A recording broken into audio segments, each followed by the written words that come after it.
Welcome to Breaking Doctrine, Foxhole Fundamentals, a U.S. Army Combined Arms Center podcast. The views and opinions expressed in this podcast do not necessarily reflect the official position of the United States Army, the U.S. Army Training and Doctrine Command, or the Combined Arms Center. Welcome to Breaking Doctrine's Foxhole Fundamentals, a U.S. Army Combined Arms Center podcast series that dials in on some of the basic tenets, principles, overall ideas in Army doctrine. Hello, I'm Lieutenant Colonel Nikki Dean, and today we're back with Mr. Mike Flynn, Command and Control Doctrine Writer for the Combined Arms Doctrine Directorate here at Fort Leavenworth.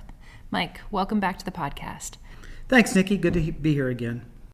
Mike is actually returning to our Foxhole Fundamental series, and today we're going to continue some of his previous discussion about planning and talk about the last step of the military decision-making process, orders production. So, for a little background for our listeners, the team here at CADD has been consolidating and reviewing comments from the field about a coming addition to Army's doctrine lineup, FM50, Planning and Orders Production. As a team here at CADD, we review and discuss every comment that comes back from the Army about our doctrine. CADD also fields tons of questions from the field. In the section where Mike and I work, in the Command and Control Division, one theme has piqued our interest. It's, what is a doctrinally correct order? So with that said, I think we're going to get straight into it. Mike, what is, or is there such thing as a doctrinally correct order? So I think the answer is yes.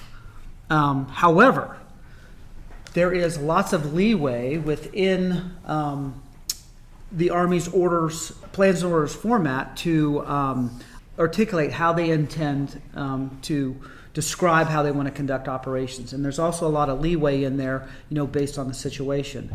But there is portions of the order that are doctrinally, we have prescriptive, there's a prescriptive nature to that doctrine. After a quick scroll, when we were doing the review of FM50, the draft that we've been working on for the past few months, I noticed that it was about 132 pages of what's going to be a 370-some page book. That's like a third of a book that provides this amazing, detailed example of a complete order. And this includes all the attachments, which are the annexes, appendices, tabs, and exhibits. So when we look at that, why, if we're supposed to have so much leeway, do we have something that's so prescriptive that describes what you said is kind of like loose intent? Right. So I'll just backtrack a little bit before answering that question to just try to get back to just some fundamentals about plans and orders. And so, it depends on echelon, but we got to think about everything from joint orders down to platoons and squads issue orders. And so if you're at the higher echelons, theater, Army, Corps, you have to consider, the joint orders format and those type of things, campaign plans and what they do and why they do it. And then Army forces generally write several types of plans and orders. We've got an op plan, an op order, a frago, and a warning order. So op plan, op order, frago, and warning order are basically the orders in which we write. And I think the first thing that we got to think about it is what's the purpose of those? And so generically, there's about 4 purposes for each of those orders. First, we're trying to describe the situation for subordinates and units that are supporting us. So there's this general kind of describing what is the situation in which you're going to conduct this operation. And then we got to describe, an order kind of provides what the mission is and the intentions of the commander. So that's pretty important. And then all of these orders also tell the force subordinates how to cooperate with each other in a concept of the operation. And then the last kind of thing, was not last, but then orders actually provide very specific instructions to subordinate units. And then we also kind of talk about timing. So those 4 types of orders all, kind of provide that type of information. So as far as when I was saying, there is doctrinally correct an order, the leeway inside what I just said, how you do that, there's lots of leeway there. But there is some prescribed parts of the order, that we have to follow. And that is basically, all those orders I just talked about have 5 paragraphs. Situation, mission, execution, sustainment, and concept of the operation. They all generally follow that format. Also, we have a format for where we put our attachments. So, like Annex A is task organization, Annex B is intelligence, C operation, D fires. So we prescribe that. So there's a reason for why we kind of prescribe a 5-paragraph format for the base order, and we follow those same 5 paragraphs in our attachment, and then kind of where we bin information within the order. And really reason twofold kind of for those reasons. First, it's kind of time-tested best practices. So we can go all the way back to the first time in Doctrine, or in the Army, we see a kind of a standardized format is from Major Upton's 1906 instructions that he wrote as the 12th, he was a 12th Cavalry Regiment. He wrote them for his regiment, but the War Department said it was so good that they adopted it for the Army. So this is the first time we see kind of a standardized orders format in the Army. So through time, that has adjusted a little bit, with changes. But we basically have the 5 formats with attachments. And so the other point of why we want to standardize that is, one, it's kind of best practice, but the other reason is it's for quick reference and ease of understanding. So everyone knows that the information about task organization is in Annex A. So if you as a commander decided, hey, I'm going to make Annex A fires, that kind of confuses, and so it would not be standardized across the Army. So that's really the reason why we have the format piece, and that would be doctrinally correct. Inside how you do it, again, I said there's lots of leeway to do that. So you have had a lot of experience planning and producing orders at just about every echelon, from platoon to company all the way up to joint task force. In your opinion, and with all that experience, and also having written Doctrine for this long, what do you think are the qualities of a good order that a staff should pursue? So we're talking about Doctrine, right? So in FM 6.0, we have, the MDMP is in there, and we also have the orders format, and there's some guides to effective writing, good plans and orders. And then we also have 2 other pieces of Doctrine I think are pretty important that all planners should read and understand. And that's ADP 6.0, which is Mission Command and Control of Army Forces, and then ADP 5.0, which is the operations process. And so there's one idea in there, in both of them, and it's the idea of mission command and mission orders. And so a guide to effective planning in 5.0 is develop simple and flexible plans using mission orders.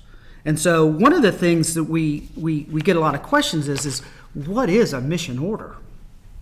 And excuse me. So a lot of times I will say, well, I just describe the types of orders: op plans, op orders, warning orders, fragos, and then you got this thing called mission order. Well, mission order is not a type of order, but a style in which you write that order. And the style basically focuses on tell your subordinates what you want to do and why, the task and purpose, but don't focus so much on how to do it.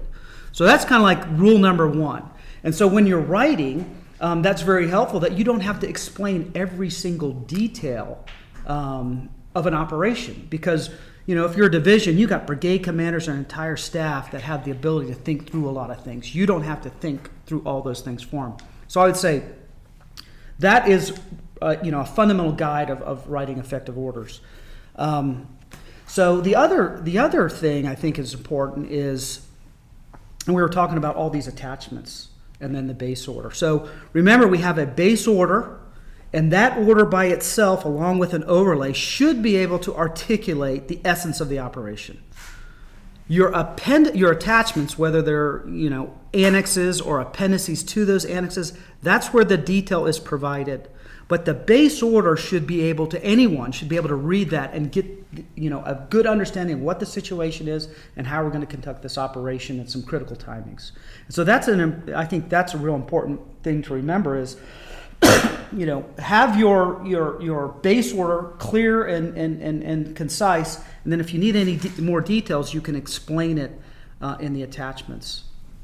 One thing that I've seen a few times, which I think is, I'm not going to say it's doctrinally incorrect, but when you look at, and I've seen recently a few division level orders, when you look, when you start reading the base order and you're not getting to page 8 until you get the mission statement, that kind of, I think, goes against this idea of clear and concise.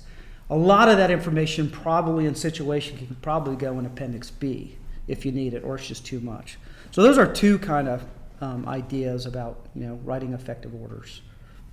So we have a lot of folks that are getting ready to graduate out of the Command and General Staff College. What is your recommendation to some of those new staff members when they get ready to prepare to become producers of orders? So I think previously I mentioned a couple of these things. So I talked about mission command and level of detail, how much should be in the base order and appendices. There's a couple other things I think. A lot of times when you're starting a new operation, especially if you're CONUS based and you have to deploy, there's going to be a lot of details in the order.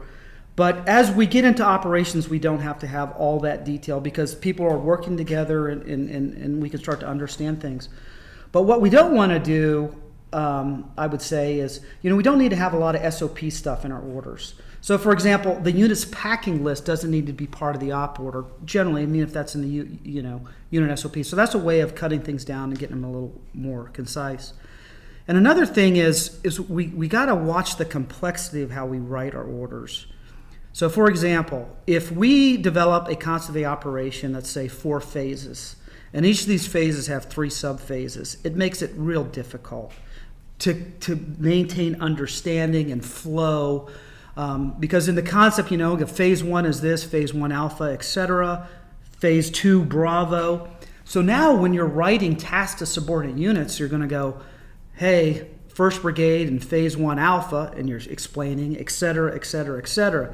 Now you get to the sustainment section and they're doing the same thing in phase 1, bravo, et cetera. So ways of trying to simplify that is helpful as well. So I suppose I should start right off the bat and say I apologize to anybody that was in 2ID and dealt with me as a planner, because I think I might have violated that rule more than a couple of times in the O plan. Sorry about that. So rules of thumb, and that's a thing, it's really experience, and of course, as staff officers, we always have commanders, and so we're trying to, convey the commander's intent and how he or she likes to communicate information. But then over time, I think, planners and staff officers get better at it the more they do it. And I've had examples of that too. The more I did it, I thought I got a little better at doing it. So until we get this new version of FM50 published and out on the streets for everybody to enjoy, but what other places or what other manuals should a young planner keep in their kit bag? So we mentioned, at the fundamental level, ADP 5 and ADP 6 is very helpful. And right now, currently, FM60 has the basis of our planning processes in our orders format. And I don't think one thing I didn't mention in there is in the actual discussion of orders format in FM60, we have some additional guides to writing effective orders, ranging everything from authoritative expression, don't use meaningless phrases such as, when practicable, seize objective delta, stuff like that. So there's warnings in there, and there's positive things of how to write the order. So that's a good place for everyone to start, and that's an FM60. A lot of that information is going to be transferred, I think, as you just said, to a new FM50.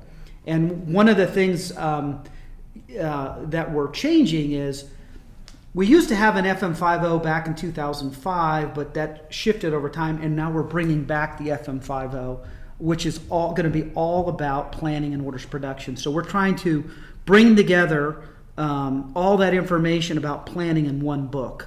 So right now you kind of have to go to ATP 5-01 for Army design methodology. You go to the fundamentals of planning to ADP 50, and then the MDMP and orders format is in FM60 right now. Well, we're trying to pull all that together into one book under FM50. So that's a resource. In the future, I talked about resources now, but another thing to remember is for overarching general planning, those books that I just mentioned are helpful, but there's lots of planners that have their own specialty, whether it's sustainment or intelligence or fires, and their books also will describe and discuss in more detail the nuances for their area of expertise. So you got to have the general books and then your field of expertise books that will help you plan. Well, Mike, I can't thank you enough for your insight and for your time today. Is there anything else that you'd want to leave the audience thinking about before we walk away? So yeah, Nikki, there's a couple things. So I thought of two things, and then I wanted to maybe end it with just a statement from or a quote from Infantry in Battle. So two points that I think I forgot about. We also have in current doctrine the staff reference guide.